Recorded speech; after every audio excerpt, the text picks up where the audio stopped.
Hey everyone, I wanted to take some time to thank my patients, friends, and family, and subscribers to trust me with your care, and also encourage me to take care of my own health. This quantum shift that I'm going through should be pretty exciting, maybe a little bit of a roller coaster, but hang on, it should be a good ride. Don't forget to give a thumbs up, otherwise enjoy the next video. It is my Quantum Shift, episode 9. I haven't decided what I'm going to call it, but today is Mindful Day. I have an appointment with a psychologist, Dr. Nicole, and I also have some time to myself.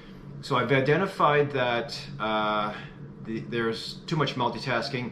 It's not only with what people are suffering from, but with what I am experiencing. Too much multitasking. I think I have no choice with the multiple things and the fires that blossom in the clinic. I have to put out all the fires without getting myself on fire.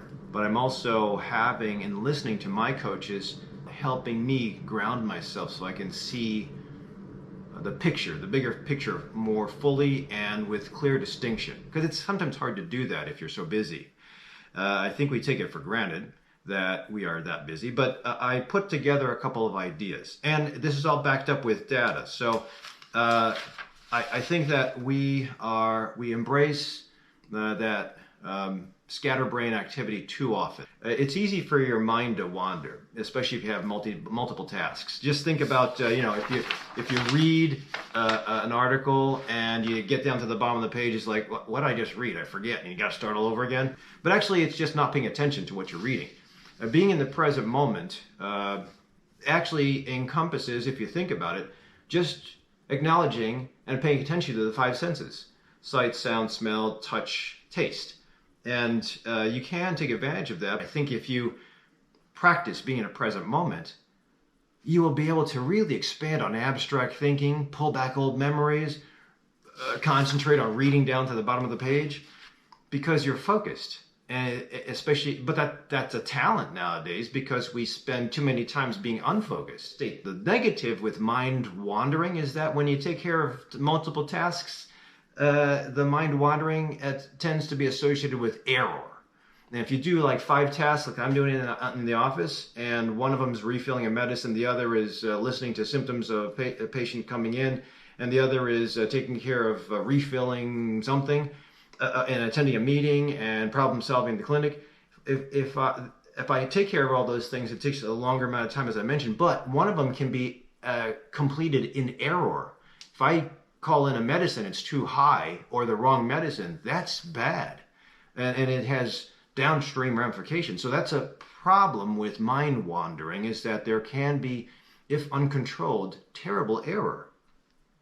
More than if you would be centered on one task. The positive with mind wandering is that you can really, almost like I liken it to like the use of psilocybin or mind-altering drugs. You can really see the scape. Supposedly, you can see the scape of everything. You can see where your place is in life. You're part of the universe.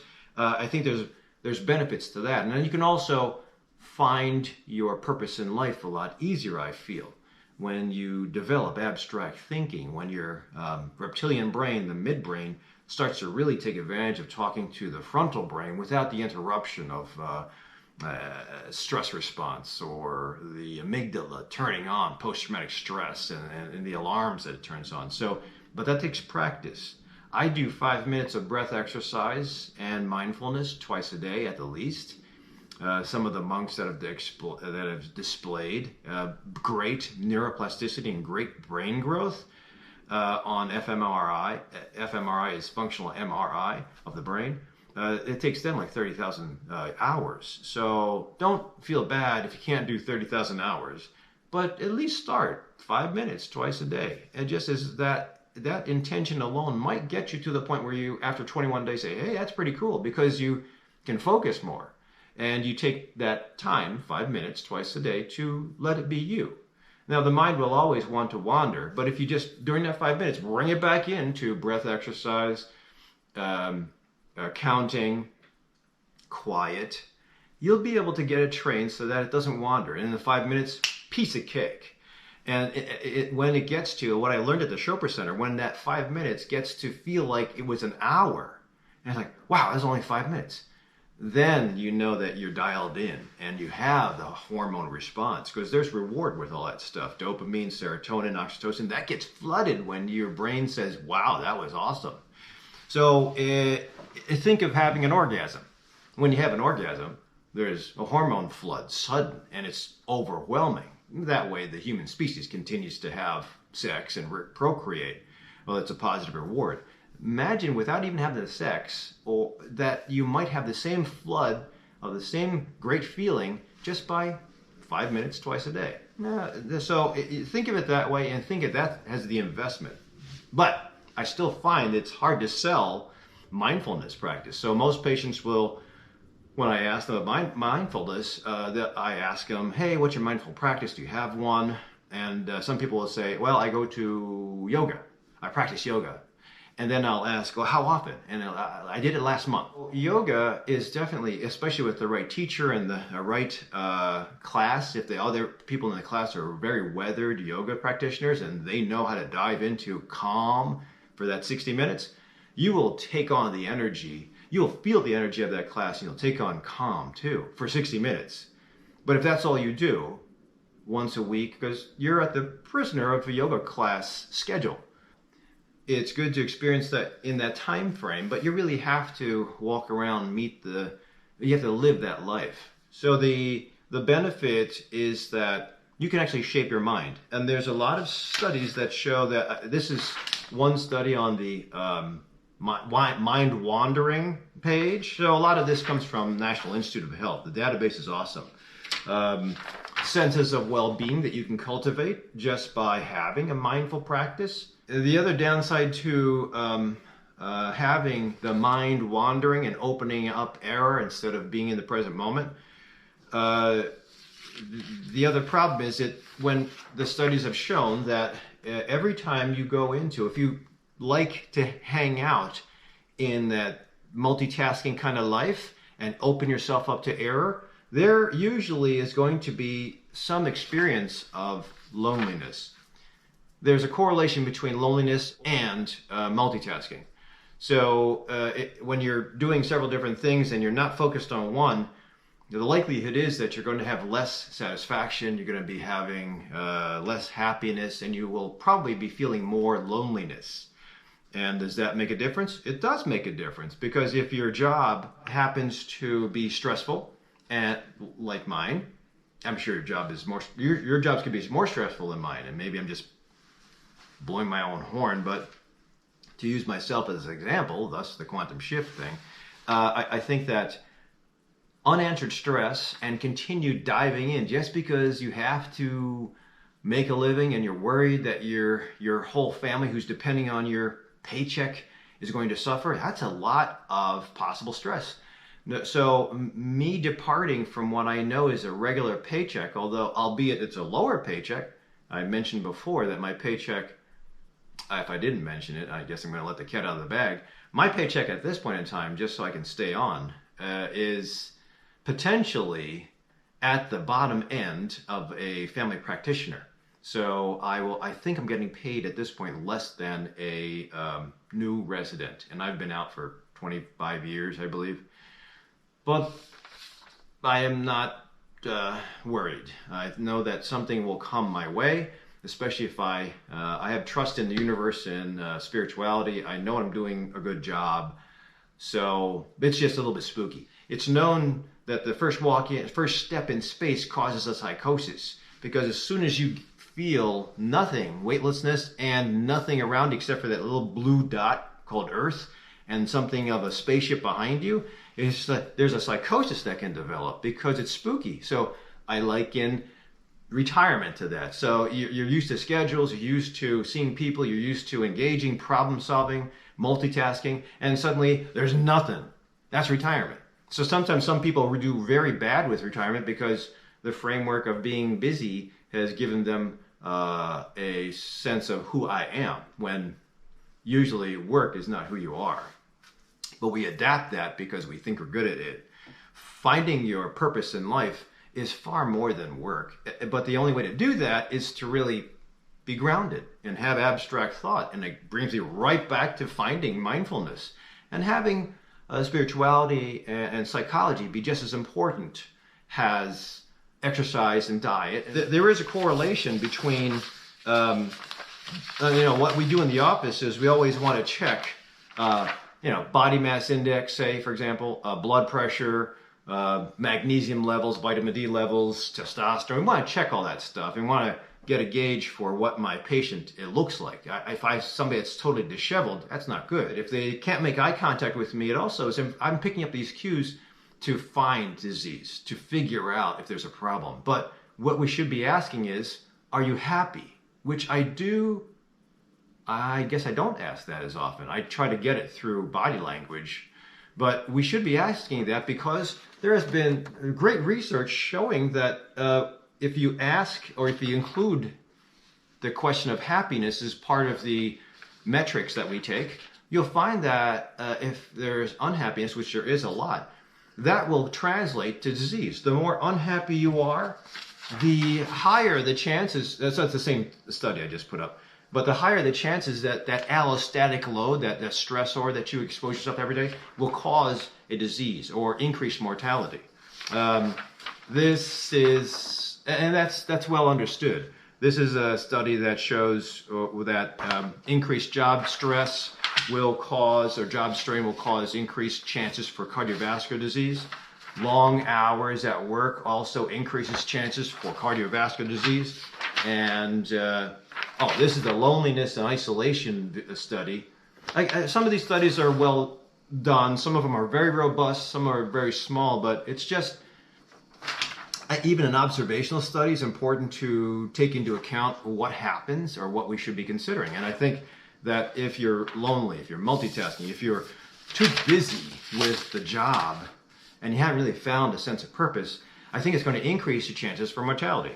One of the things that was found by Dan Buettner in the blue zones, those are areas of the world, 5 of them, that people commonly live to 100.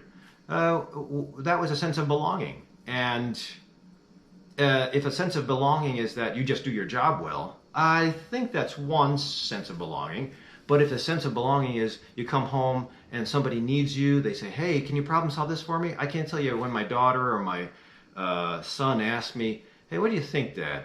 That really touches my heart, that they trust. This human is trusting my opinion. And that's why it's so cool in the office when humans, our patients, clients, ask me for my opinion, and I try to formulate, okay, why is this other person asking me this?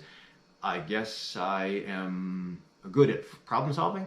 That's kind of nice. There's it's the inherent positive feedback that the species of human has to support and feel good about doing something for the other individuals of that species. It lets the species continue.